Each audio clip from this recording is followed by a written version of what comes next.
Hey guys, it's Danny. Welcome to another episode from our Orchid Care for Beginners series. Today I have a really good one for you. I received 2 orchids from somebody to repot and make sure that they start their journey with their new owner the correct way, and I thought what a good opportunity to make a video for you guys about it, specifically how to go about repotting and caring for your very first orchid. Now, some of you might know in this series we have a lot of tutorials, but they're very specific. From how to water orchids to how to fertilize them, how to cut the flower spike, how to deal with dehydration, and so on and so forth. What we don't have is a pretty rapid pace tutorial on repotting and just caring for your first orchid, which is what we're gonna do today. I'm gonna tell you exactly what you need to do. What I'm not gonna do is insist on the details. I'm not gonna give a whole lot of explanations for what I'm doing, but what you guys can do if you just wanna expand on one of these subjects is check the description. I'll link you to the playlist of our series and just go through the videos, read the titles carefully. They will tell you what the video is about. So if you're wondering what happens if I just cut the flower spike here and not here, there is a video for that. If you're wondering what the difference in just flushing the orchid at the sink and soaking it, you have a video for that as well. So I'm just going to skip all of that explanation in this video. And before we start, as always, this video is sponsored by our long-term collaborators, RepotMe.com, who offer you everything you could possibly need to properly take care of your orchid, from pots to potting mixes, fertilizers, accessories, and much, much more. If you're into bonsais, African violets, or succulents, they do have something for you as well. Many of the products that I will be using in this video are provided by them. So if you want to check them out, I will link you to them down below in the description. I will also link you to my favorite products from them that I continuously use. But if you don't have access to Repot Me or you prefer something else, don't worry, I'll give you alternatives that you might be able to find in your area as well. Righty, so with that said, let us begin. So the moment we are starting is the moment the orchid lost her flowers. This will pretty much happen a few months or so after you purchase your orchid. Some orchids will hang on to their flowers longer, but at some point the orchid will completely lose its flowers. Absolutely normal. The orchid needs to grow vegetatively now, meaning it needs to grow leaves, roots, and develop as a plant. Don't worry about it, there will be more bloomings in the future, but at this point we kind of need to take a little bit of care for the mother plant just to make sure it has energy to bloom again. So I'm removing all of these accessories, which I will return to the owner. I will also remove the stake. You can hang on to this because you can reuse it. And at this point, as you can see, the flower spikes or flower stems of my orchid are completely dry. What we need to do is cut them as close to the base as possible. So this is a little awkward for me, but I think you guys can see very, very well. That's one, and that's the second. So this is a little bit besides the point. I am seeing here on this orchid a tea bag. Now, I will admit there are all sorts of very fast hacks on the internet, one of them implying tea for orchids. I would suggest you don't play around with this thing. It doesn't actually do anything for your orchid. We talk about fertilizers and what fertilizers contains and what they do more in the dedicated video. All you need to know, tea bags, they don't really do anything for your orchid. I don't advise you to use them. Now, if we take a look at the root system of this orchid, we can see it actually doesn't look all that fantastic. It's actually pretty much gone, so we're gonna have to work a little bit more on this orchid. External signs show us that the orchid is slightly dehydrated. The leaves are kind of limp, meaning the orchid has problems absorbing water. So if you ever see wrinkles on the leaves of your orchid and also limpiness, it means your orchid is suffering from water. This can be because you're not watering it frequently enough, or it can be because you lost the roots of your orchid. Next up, it's time to repot the orchid. For this, we need a tray. And personally, I also like to use some protective gloves. Much better. So let's remove the orchid from its decorative container. And in order to safely remove the plastic container, all we need to do is squeeze a little bit just to make sure that whatever root is attached to the pot just detaches really, really good. And then pull down. Next up, we're going to gently massage the medium out of the root system. Yeah, I know that sounds a little funny, but basically that's what we're doing.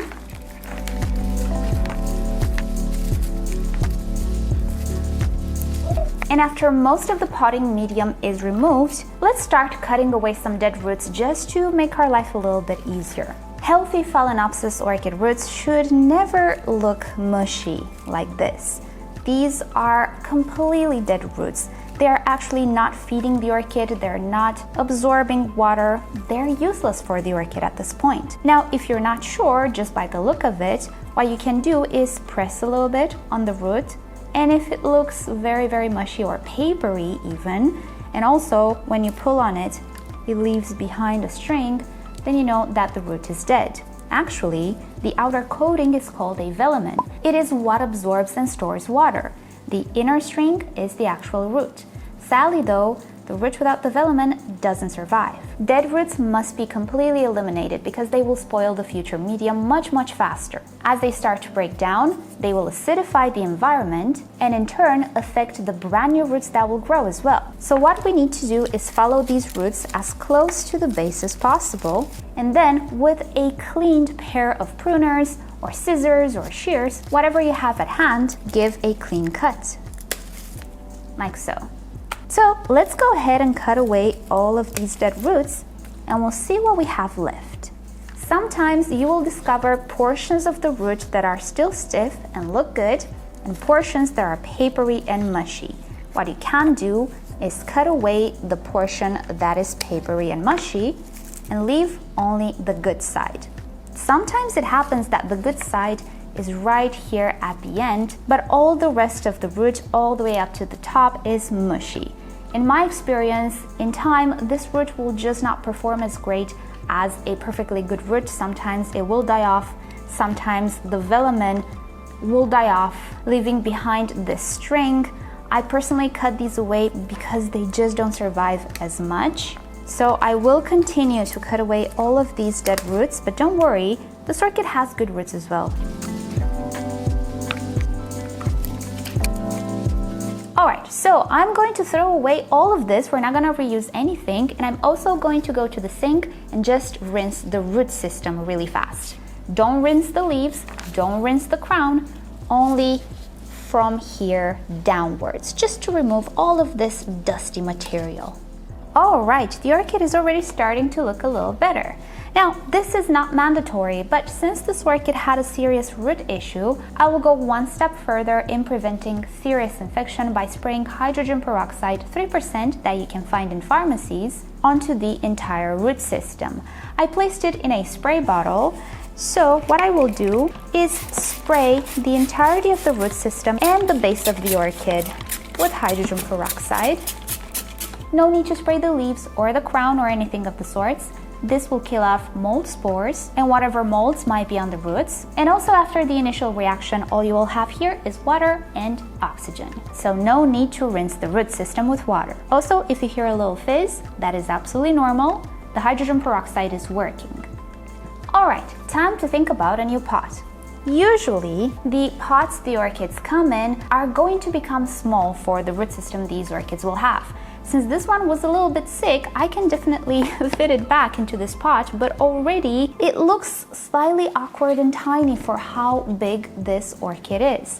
And big flower shop Phalaenopsis will only get bigger. When they are sold, they're still pretty young. In your care, you will see leaves will grow larger, the root system will become more and more branched out and voluminous. So even though this orchid doesn't have a whole lot of roots, I will still go about one size up.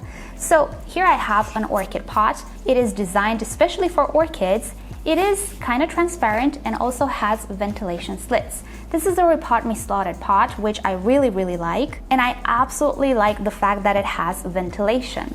Phalaenopsis orchids don't live in the soil. They're epiphytic and grow on trees, so air is very important for them. But if you don't have these type of pots, you can actually go online, eBay, Amazon, and try to find other types of transparent pots. Many of them will not have extra ventilation slits, but you can punch some holes yourself. I like to use an old soldering iron, which I don't really need anymore, and I can put these ventilation holes in any type of pot pretty much. Make sure you are outside when you do this if you choose to do this. Plastic fumes are toxic, and obviously be careful, soldering irons are hot. And I would also recommend that you do try to find transparent containers, especially if this is your first orchid. It will help you a lot in seeing when the root system is dry, when you have some issues maybe in the potting medium, when some of the roots are not doing all that great anymore. As a beginner, transparent pots are really useful. Okay, so the pot that I will use is the 6-inch slotted Repot Me pot. Considering the size of my orchid and the potential that it actually has, and trust me, in 6 months, this entire pot will become pretty much full of roots. I think it's a pretty good fit. The medium or the potting mix can vary. There are many options on the market. If you're a beginner, maybe a pre-made mix will be much better for you if you're not entirely sure what to choose. Now, Repot Me does have some extraordinarily good potting mixes. They're what they're known for. I have videos in which I tried them. You can check them down below. If you really want to play it safe, you can actually get one of those mixes. But if you don't want to use the mixes or you cannot find anything, what you need is bark chips. It can be Fir Bark or Orchid bark. That is about medium grade like this. And if you find bark, you're good. Or you can mix the bark with a little bit of sphagnum moss, which retains a little bit of water. Bark doesn't. This will help you out if you live in a very dry, very warm environment because it retains water. However, if you live in a cooler, more humid environment, maybe only bark is what's good for you. So, of course, I did elaborate on this aspect in my previous tutorials. For this orchid and for the climate we live in, a combination between bark and moss is ideal. Now, I talked to the owner of these orchids and I asked her how she waters her orchids, and she says that she prefers to soak them, which again fits with our climate, which is very warm. So what I'm gonna do is just mix these two materials. I will have a bias towards bark, a little less sphagnum moss, a little more bark. And when I have everything mixed, I'll just put it in the pot. You can actually mix it directly in the pot or in a separate container. So I have a layer of medium on the bottom of my pot. Let's arrange the orchid. Try to spread a little bit the roots evenly, and then continue adding the mixture. I kind of like to add the mixture as I go and kind of just mix it in the pot because these materials don't really want to mix super evenly all the time. So I always find myself just arranging them myself a little bit in the pot, but it doesn't really matter all that much. I'm a little bit of a perfectionist with this.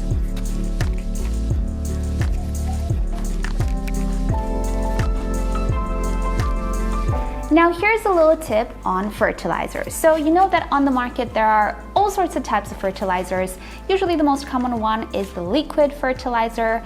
And well, since I don't know if the owner of the orchids has a very busy life, maybe she has a lot of family to take care of, maybe she has a demanding job, I don't know. I want to make her life a little bit easier with fertilizer. So even if she forgets to fertilize her orchid, it's okay because we're going to use slow release fertilizer, which is absolutely fine with orchids. And furthermore, with Phalaenopsis, it is actually super helpful because Phalaenopsis are heavy feeders. So I will place a little pinch of slow release fertilizer in the pot. P.S. I do have a video on slow release fertilizers. I debate on the subject a lot more there, so I'm not gonna insist now, but yeah, I love using slow release fertilizer with orchids. It saves me the trouble of actually mixing the water all of the time. So I'm going to continue adding the potting mix, and I will place bark on top of everything because in our environment, algae are very excessive. So a top layer of bark will make sure that we're not going to have an explosion of algae on the top. Here's a little tip when you repot orchids, and some of them have a lot of roots. If you're not sure if your potting mix went in all the way, get a bamboo skewer, insert it on one side of the pot, like so, and push back. This will make sure that the medium will actually reach all the sides of the pot, and you will not have super big air pockets. Small air pockets are okay. These orchids are epiphytic, they love air, but very, very big air pockets, they can make your entire pot dry out much, much faster than it should. And here we go, my orchid is done. I'm going to offer it water by running some water through the pot. This will make the potting mix arrange itself even better in the pot, and then the next waterings can be done by soaking. So I'm going to repot the second orchid really fast, which is a lot healthier, and then I'm going to come back with some aftercare tips. So with this orchid, you can see that we do have a lot more roots. This one has been a lot healthier. I am going to cut the flower spike directly from the base. Since it's the middle of summer, it is very doubtful this flower spike will bloom again, and I really just want the orchid to focus on vegetative growth. And yes, we do actually have a video in which I talk more about what happens when you don't really cut the flower spike and so on, so check that out. And then again, just remove the orchid from its pot. And look at this! I like how this orchid is looking.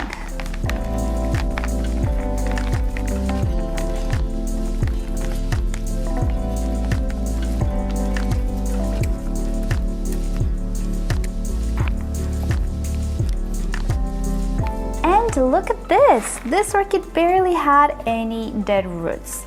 The root system looks very good. And as a side note, if you find yellow roots like this, it doesn't mean they're sick or they're gonna die, it just means they did not receive light. So they don't have chlorophyll pigments, which is absolutely fine.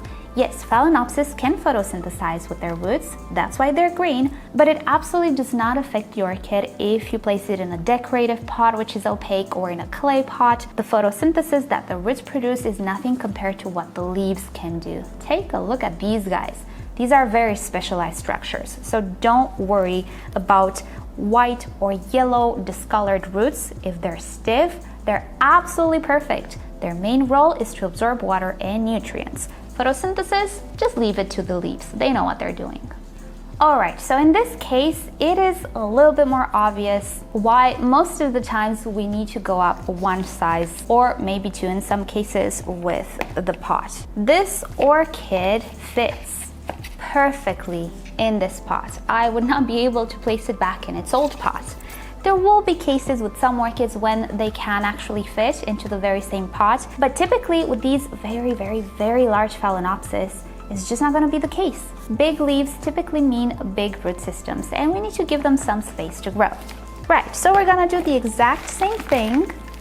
Gonna put some medium in the pot, a pretty shallow layer, then arrange the orchid in the pot, and continue adding potting mix around the roots and in between the roots. Do the best you can. At the end, we're just going to take the little Bambi skewer and make sure that all of this medium falls down in place.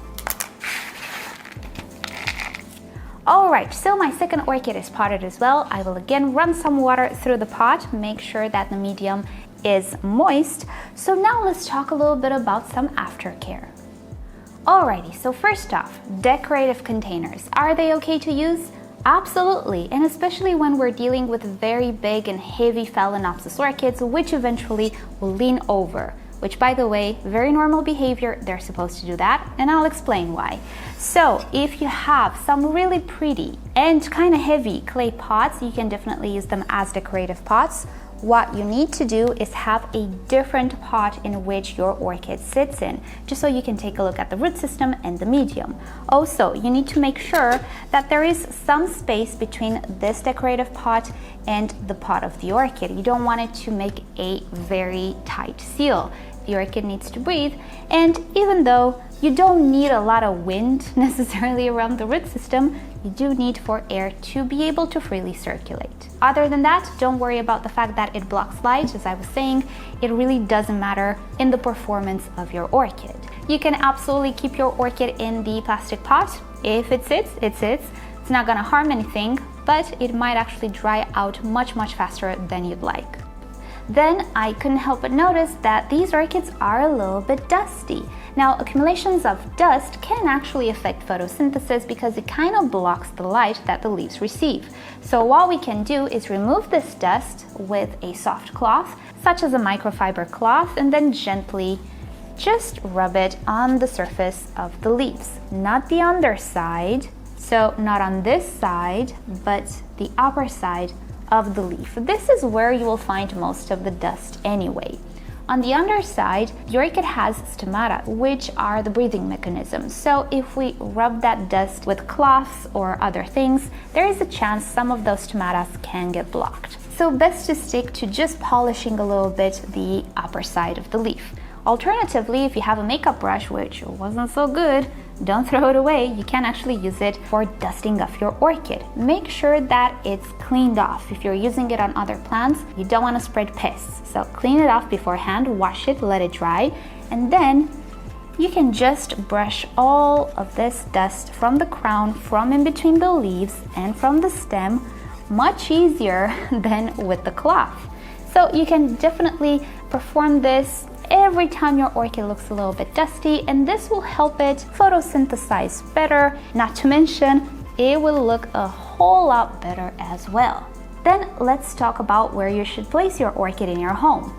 Ideally, you need to find a location which is safe from pets and kids, especially when you have very, very heavy leaning Phalaenopsis. And also try to find a location that does not receive direct sunshine, particularly if your environment is warm. Direct sunshine plus warm temperatures can overheat the leaves, and that can lead to sunburns. Sunburns are irreversible, and needless to say, they destroy the leaves of your orchid. So find a location which receives either filtered sunlight through a sheer curtain, for example, or a location which has light bouncing off the walls. It's bright, but it does not have direct sunshine. Early morning direct sunshine should be pretty okay, but other than that, from time to time, just touch the leaves of your orchid. If they're kind of hot, move that orchid from that location because it might get sunburned. Then watering. How often you should water your orchid? It certainly is not once a week, once every 2 days, once every 10 days.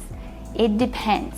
Your orchid will need water whenever it is dry, and that can be pretty much whenever. The way to notice if the pot is dry is just by looking at the medium. You can also gauge it a little bit by the weight, but most importantly, orchid roots will tell you. When they're dry, roots are a little bit silvery, and when they're wet, they're rather green. In time, you will get to know your orchid quite well, but the bottom line is you should water your orchid whenever it's dry. Don't follow a strict schedule. The schedule can also change depending on the season. If you stick to watering your orchid whenever it's dry only, you should be just fine, no matter how many days that might mean in between waterings. Then fertilizer. It is absolutely necessary to fertilize your orchid. I'm not going to go into the details because we discussed about it, but I personally do not recommend you all sorts of makeshift fertilizers, DIY fertilizers, quick hacks, and sometimes they can actually do more harm than good. A fertilizer contains substances that plants recognize and can pick up. I always recommend using orchid-specific fertilizers, and you'll have my absolute favorite one down below in the description that I have been using for the past 5 years or so. As you saw, I added slow-release fertilizer, which will make life a little bit easier if you don't have the time. And since the nutrients are released slowly, it complements a liquid fertilizer very, very well. They actually don't fight each other, they work together.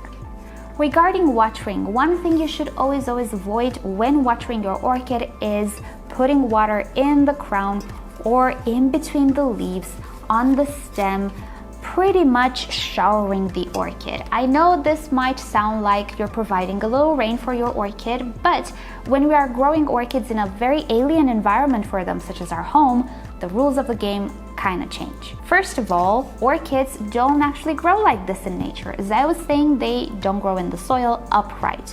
They actually hang on trees, and they would grow kind of like this. I'm not going to tilt the orchid too much because I'm going to spoil my work, but this is why your orchid has the tendency to lean towards the light source, and it will always do that because this is what its ancestors are prone to do. I'm going to show you a different orchid which looks a little bit more natural. There we go. This is one of my orchids. It's a species called the Gigantea. These two are hybrids, and you can see how much this orchid is leaning. Well, you can imagine that naturally this shape makes the water just fall down the leaves. Coupled with constant breeze and wind and constant fresh air, while issues like crown rot and stem rot are not all that prevalent in their natural habitat.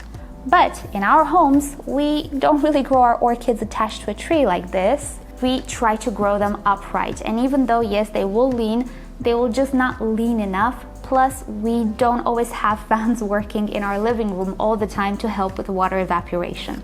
Hence, in our environments, things like rotting are a lot more prevalent because we cannot really replicate nature all that much. So the best thing to do is to prevent it.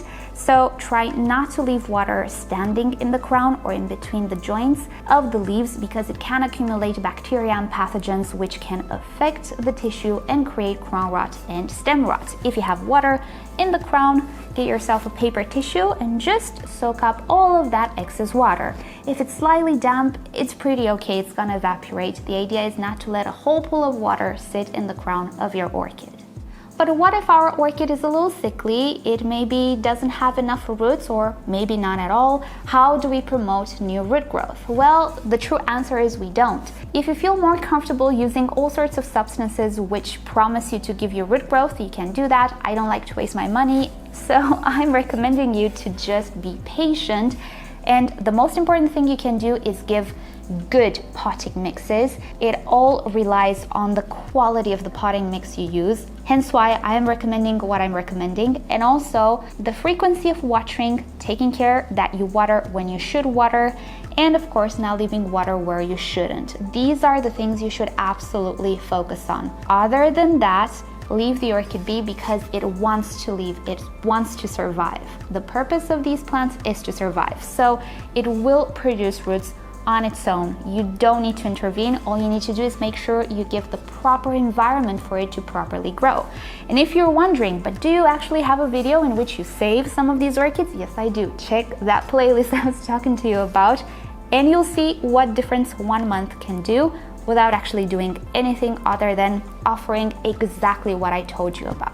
How about reblooming? Well, don't you worry, even if you cut the flower spike of your orchid will produce brand new flower spikes in the flowering season. Now, these orchids naturally have a flowering season, and it's typically the cooler season. The cooler temperatures usually induce brand new flower spikes. And when I say cool, I don't mean freezing conditions. No. 18, 19 degrees Celsius, you'll have the Fahrenheit equivalent on the screen. That's what it takes to induce the Phalaenopsis orchid into blooming, into creating a brand new spike. If you want more elaborate discussion, again, we have a separate video on it. But right now, in the warm months, your orchid needs to grow new leaves and new roots, no flowers. Phalaenopsis orchids bloom on brand new flower spikes about once a year. Sometimes our home conditions can be a little confusing for them, so you can have offshoots from time to time which are not seasoned. That's okay, it happens. But they can also branch out their existing flower spike, which is a trait most other orchids don't have, so that's a bonus with Phalaenopsis. And lastly, how long do Phalaenopsis live? Well, indefinitely. They can live a lot of years, and sometimes they can even create baby plants. We call them keikis. So even if the mother plant becomes very old and you lose it, you can keep the orchid alive through its keikis, because they are identical clones to your orchid. So with that said, I think I am ready to return these beauties to their original owner. I hope you guys enjoyed this video. Thank you so much for watching. I will remind you, you have a lot more discussions in the description regarding everything I just told you about. Thank you so much, Repot Me, for sponsoring yet another episode from our Orchid Care for Beginners series. This series wouldn't have been possible without them, actually. I wouldn't have been pushed to do this series every single month. So I'm so happy I did. It's my most popular series, and I think it's the series that helped the most people, which is fantastic. So I'm really happy to do this series. Hope you guys enjoyed hanging out with me today. Subscribe to my channel for more orchid videos, tutorials, experiments, updates, and other fun orchid subjects. If you wish to support the channel, do consider becoming a member or visit the merch store linked down below in the description. You can also follow me on Instagram and Facebook. It's always nice to stay in touch there as well. And with that said, I'll see you next time. Bye!